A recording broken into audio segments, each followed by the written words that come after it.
ഓം ശ്രീനാരായണ പരമഗുരവേ നമ.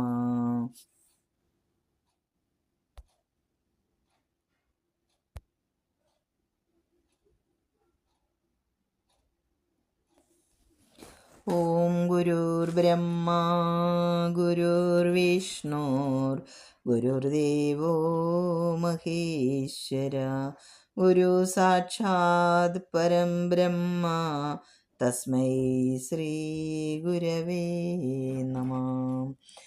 ക്ലാസ് കേൾക്കുന്ന എല്ലാവർക്കും എൻ്റെ വിനീത നമസ്കാരം.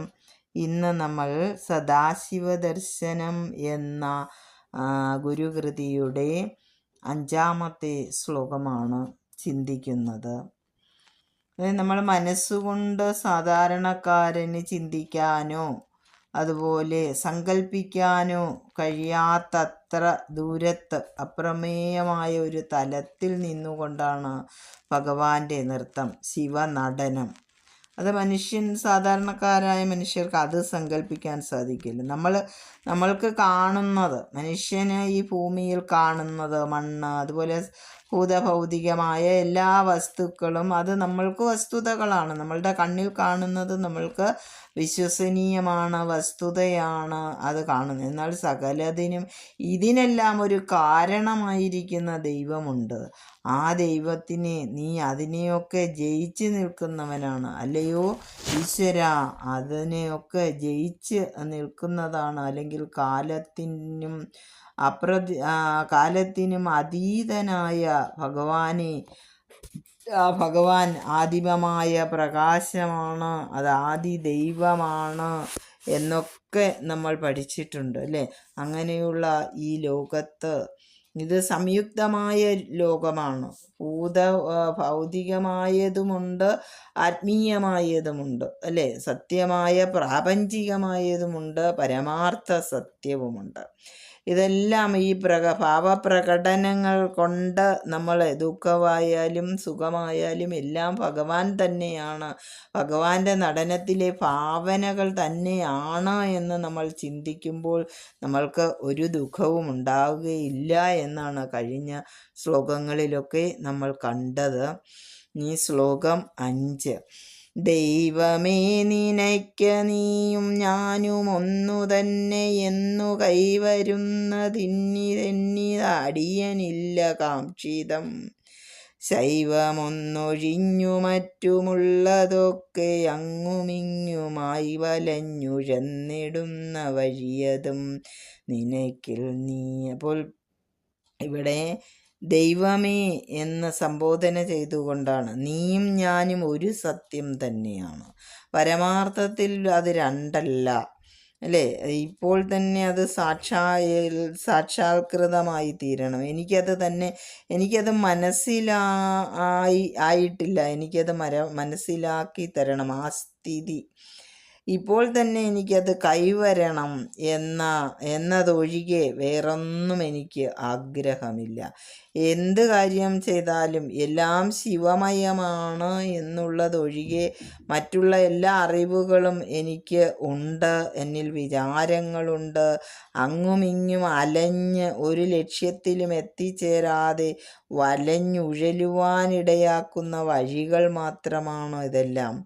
പക്ഷെ അങ്ങനെ അവിടെയും ഇവിടെയും ഒക്കെ വലയാനിടയാക്കാതെ ആ വഴിയൊക്കെ മാറ്റി അതിൽ ആ വഴിയായി രൂപം പകർന്നിരിക്കുന്നതും യഥാർത്ഥത്തിൽ ഭഗവാൻ തന്നെയാണല്ലോ. നിനക്കിൽ നീ തന്നെയാണല്ലോ. വലഞ്ഞുഴഞ്ഞിടുന്ന വഴിയും, നമ്മൾ വലയുന്ന വഴിയിലെല്ലാം അവിടെ ഇരിക്കുന്നതും ഈശ്വരൻ തന്നെ അല്ലേ, നീ തന്നെ അല്ലേ എന്ന ശിവമയമാണെന്നുള്ള ജ്ഞാനം ഒന്നൊഴികെ മറ്റുള്ള എല്ലാ അറിവുകളിലും ഒരു ലക്ഷ്യത്തിലും എത്തിച്ചേരാൻ ഇടയാവാതെ. ഇപ്പോൾ മറ്റുള്ള അറിവുകൾ ഉണ്ടെങ്കിലും എനിക്ക് ഒരു ലക്ഷ്യത്തിൽ എത്തിച്ചേരാൻ കഴിയുന്നില്ല. എല്ലാം അങ്ങും ഇങ്ങുമൊക്കെ ആയിട്ട് വലയുന്ന വഴികളാണ്. വാസ്തവത്തിൽ അങ്ങനെയുള്ള തെറ്റായ വഴികളായി പാപം പകർന്നിരിക്കുന്നതും ഈശ്വരൻ തന്നെയാണ്. ഈശ്വരൻ പ്രകാശമയനാണ്. അതുകൊണ്ടാണ് ദൈവമെന്ന് നമ്മൾ വിളിക്കുന്നത്, അങ്ങനെ വിളിക്കാൻ നമ്മൾ ഇഷ്ടപ്പെടുന്നത്. അപ്പോൾ നിരന്തരം നൃത്തമാടുമ്പോൾ മുഖത്തെ ഭാവങ്ങളും നിരന്തരം ഇങ്ങനെ മാറിക്കൊണ്ടിരിക്കും. എപ്പോൾ നൃത്തം ചവിട്ടുന്നുവോ ആ നൃത്തത്തിനനുസരിച്ച് മുഖത്തിലെ ഭാവങ്ങളും മാറും. അപ്പോൾ നവരസങ്ങളാണ് ഒരു നടനം ചെയ്യുന്ന നർത്തകൻ്റെ മുഖത്ത് വന്നു മാറിക്കൊണ്ട് ഇരിക്കുന്നത്. ആ മുഖത്ത് പ്രതീതമാകുന്ന ഒരു ഭാവം മാറിപ്പോകുന്നത് പോലെ ആയിരിക്കും ഞാനും ഇല്ലാതായി തീരുക. ഞാൻ വരുമ്പോഴും ഒരു ഭാവം, ഞാൻ ഇല്ലാതാകുമ്പോൾ ഒരു ഭാവം അല്ലേ? നർത്തകൻ അഭിനയിച്ച് കാണിക്കുന്ന ഭാവങ്ങളാണ് ഇങ്ങനെ പലതരത്തിലുള്ള രസങ്ങൾ ഉദ്ദീപിപ്പിക്കുന്നത്. എന്നാലും ആ ഭാവങ്ങൾക്ക് നർത്തകനിൽ നിന്നും വേറിട്ടൊരു ഉണ്മയില്ല.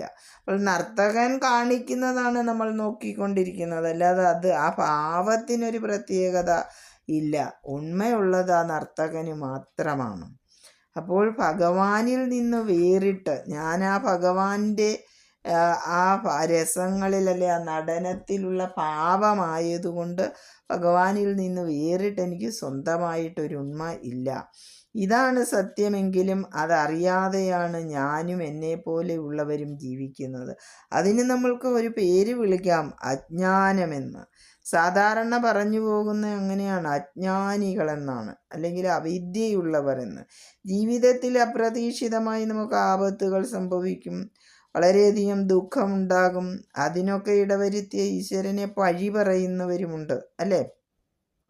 ഈശ്വരൻ നിമിത്തമാണ് എനിക്കിങ്ങനെ വന്ന്. ജീവിതത്തിൽ സംഭവിക്കുന്നതെല്ലാം ഭഗവാന്റെ ഭാവാഭിനയത്തിലെ ഓരോരോ ഭാഗം മാത്രമാണെന്ന് കണ്ടുകൊണ്ട് സമാധാന ബുദ്ധിയോടുകൂടി അതിനെയൊക്കെ നേരിടാൻ കഴിയണമെന്നുണ്ടെങ്കിൽ ഞാനും നീയും രണ്ടല്ല എന്ന പരമാർത്ഥം എനിക്ക് ഉണ്ടാവണം. ഒരു നിമിഷത്തിലെങ്കിലും അത് അനുഭവിക്കാൻ കഴിയണം.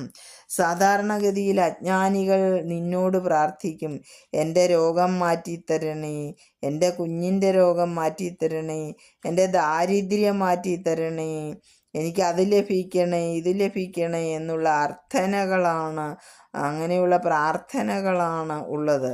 അങ്ങനെയുള്ള ഒരു പ്രാർത്ഥനയും ഒരാഗ്രഹവും ഈ സന്ദർഭത്തിൽ കവിയായ എനിക്കില്ല. ഞാനും നീയും ഒന്നു തന്നെ ആയതുകൊണ്ട് എന്തെല്ലാം ആഗ്രഹങ്ങളുണ്ടോ അതുതന്നെയാണ് എൻ്റെയും ആഗ്രഹങ്ങൾ. ഈ ഭഗവാന്റെ ഇച്ഛപ്രകാരം എന്തൊക്കെ ജീവിതത്തിൽ സംഭവിക്കുന്നു അതൊക്കെ എനിക്ക് സർവാത്മനാ സ്വീകാര്യമാണ്. ഞാൻ ഇതെല്ലാം ഇങ്ങനെ സർവവും ശിവമയം എന്ന് ജീവിതത്തിലെ ഓരോ നിമിഷത്തെയും കാണുമ്പോൾ അത് ജ്ഞാനം ആയി മാറുന്നു. ശിവൻ എന്നാൽ മംഗളസ്വരൂപിയാണ്. അപ്പോൾ ശിവന് ദുഃഖമുണ്ടായാലും സുഖമുണ്ടായാലും രണ്ടിനോടും തുല്യ മനോഭാവം. അതുകൊണ്ട് ഭാവാഭിനയങ്ങളെല്ലാം തന്നെ ജീവിതത്തെ കാണുന്നവന് ജീവിതത്തിൽ നിറഞ്ഞു നിൽക്കുന്നതായി കാണപ്പെടുന്ന ഒരു ശാന്തിയുണ്ട്. ഇതെല്ലാം ഒന്നാണ്, ശിവമയതയുടെ സാക്ഷാത്കാരമാണ് എന്ന് അനുഭവപ്പെടുന്നവന് മനസ്സിൽ ശാന്തി ഉണ്ടാകും.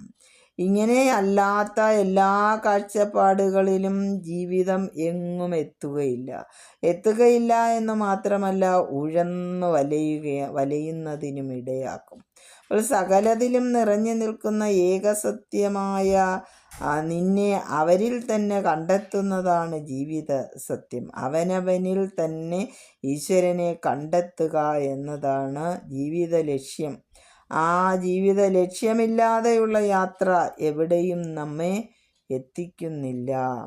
ഇങ്ങനെ അനേകം വഴികൾ നിർദ്ദേശിച്ചു തരുന്ന അനേകരുണ്ട്. ഇതുവഴി പോ, സത്യം ഒന്നല്ലേ ഉള്ളൂ അല്ലേ? ഗുരുനാഥന്മാരൊക്കെ നമുക്ക് പല ജീവിത മാർഗങ്ങളും പറഞ്ഞു തരുന്നുണ്ട്. എത്ര ജീവിത ലക്ഷ്യത്തിലെത്താനുള്ള മാർഗങ്ങൾ. എന്നാൽ എല്ലാം അസത്യത്തിൽ നിന്ന് സത്യത്തിലേക്ക് പോകാനുള്ള വഴികളാണ് നമ്മുടെ മുമ്പിൽ തുറന്നു കിടക്കുന്നത്. സകലതും ഭഗവാന്റെ ഭാവാഭിനയത്തിൻ്റെ അംശങ്ങളാണ്. ആ സ്ഥിതിക്ക് ഈ തുറന്നു കിടക്കുന്ന തെറ്റായ വഴികളും നിന്റെ അംശങ്ങളല്ലേ?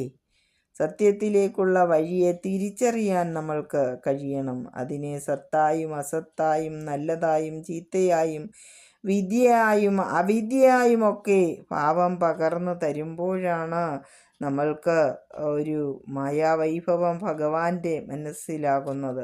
ഇത് തിരിച്ചറിയാൻ നമ്മൾക്ക് കഴിയുന്നില്ല. നമ്മുടെ അജ്ഞത കൊണ്ട്, നമ്മുടെ അവിദ്യ കൊണ്ട് നമ്മൾ എന്ത് ചെയ്യുന്നു? ഇതിലെല്ലാം ജീവിത യാഥാർത്ഥ്യങ്ങളിലൊക്കെ കിടന്ന് ഉഴന്ന് വലയുന്നു. അതിൽ നിന്നെന്നെ രക്ഷിക്കണമേ എന്ന പ്രാർത്ഥനയാണ് 5-ാം ശ്ലോകത്തെ കൊണ്ട് ഗുരു നമുക്ക് വ്യക്തമാക്കി തരുന്നത്. ഓം ശ്രീനാരായണ പരമഗുരവേ നമഃ.